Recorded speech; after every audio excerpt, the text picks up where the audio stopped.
Hey guys, welcome back to our YouTube channel. In this video, we are going to discuss how you can create a drop-down menu in your Divi WordPress website. So let's go to dashboard, and after that, now here we can create a new page.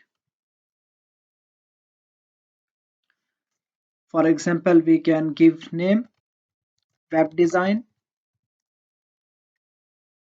and after that, let's create one more page.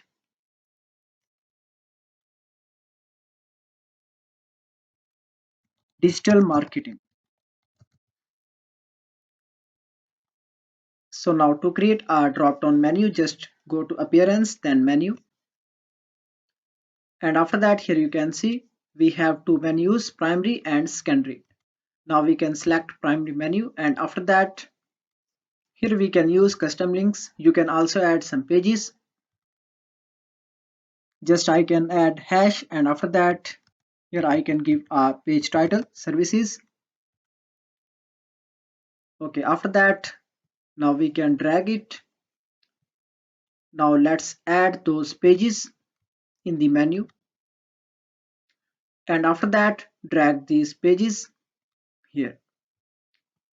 Here you can see in the drop down menu under the services. Now let's save menu, then refresh this page. Now here you can see there is a drop down menu in a Divi WordPress website.